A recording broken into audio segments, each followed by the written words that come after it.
was shelled by Syrian government forces. I'm Peter Dobby. You're watching The Hub.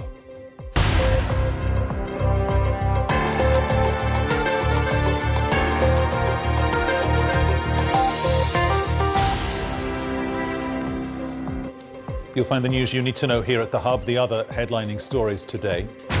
Disaster at rush hour in Argentina. A commuter train crashes into barriers. Reports say at least 40 people have been killed. At least 5 killed as violent protests in Afghanistan continue over the burning of the Quran by NATO forces.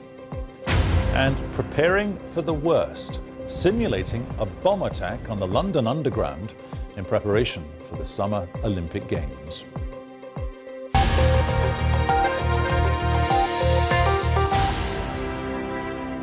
First here on The Hub. Since the conflict in Syria began in March of last year, it's been difficult to obtain eyewitness accounts of what's been happening. Much of the evidence has been videos uploaded by civilian journalists onto the internet.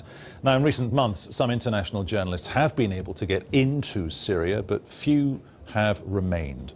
On Wednesday, 2 of them were killed in the ongoing bombardment of Homs by regime forces.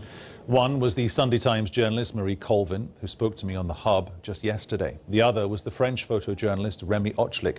Activists say they were killed when a shell hit a makeshift media centre in the Baba Amma district. We've also heard that a Syrian activist, Rami Al Sayid, who's been a key provider of video footage from Homs, was killed yesterday. I'm joined now on The Hub by Rami Jarrah, a Syrian activist and journalist and co-founder of the Activist News Association, which coordinates with citizen journalists on the ground in Syria. Rami, your friend and colleague, Rami, was killed yesterday. We've had 2 journalists, high-profile journalists, the confirmation of their death today. What's your reading of what's going on in Homs itself? Well, Homs is basically facing a full-force bombardment right now. The situation is unbelievable. These citizen journalists who are trying to cover what's happening aren't able to do this on their own.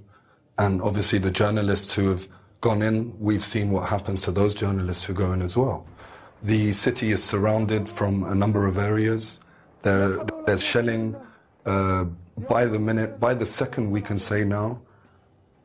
The situation is unbelievable. We don't know where this is going now. The government continues to bombard the city with troops, with tanks, with even helicopters. This is not something ethical, and we don't know why until now. There isn't a solution for this. There isn't a step in. So when we hear the only reaction, I think, that we've heard so far from the Syrian Ministry of Information talking about visas for journalists on the ground in Syria, talking about there may have been some journalists who've been injured in Homs. What goes through your mind when you hear that kind of stance, that kind of approach or a reaction to the events in Homs? Well, given that we actually coordinate with journalists that decide to go in, the journalists that decide to actually be smuggled in are journalists that have tried to apply for these visas and haven't received these visas. So this is a lie, and this is part of the government's propaganda. These journalists who have been smuggled in could have gone in with visas. That's totally not the case. And even if they did go in with visas, they would be minded, and where they could go, they would be very limited. So the government saying that some of them have been injured and not actually admitting that journalists have been killed is also appalling, and I think proves just how far this regime is willing to go to continue its propaganda, that this is not a revolution and is in fact an armed resistance.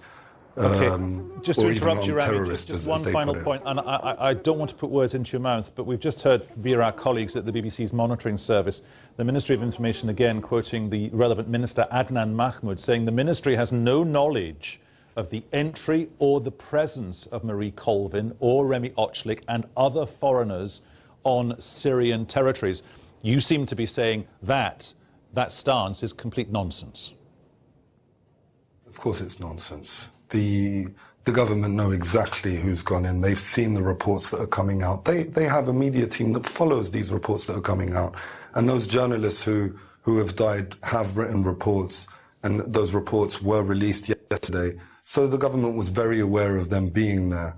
And I think didn't take into consideration that all the civilians on the ground who died, or Rami Al Sayid, who was also considered a citizen journalist, who was killed while rescuing people, taking them to a field hospital, where his car was hit with a rocket-propelled grenade and eventually led him to die.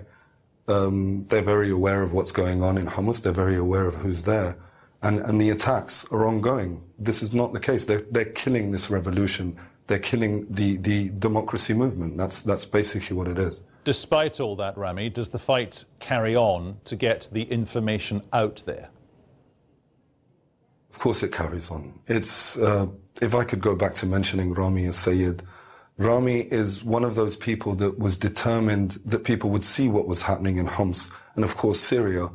Rami, day by day, would go out, film those videos, bring them back, coordinate with us, coordinate with people around the world, with journalists, just so people could see what was happening, because journalists didn't have access. The protest movement is ongoing, the determination is there, and the government wants to kill that movement. And of course the government feels very affected by any journalist movement on the ground, and will do its best to take that out. Rami Jarrah in Cairo, many thanks.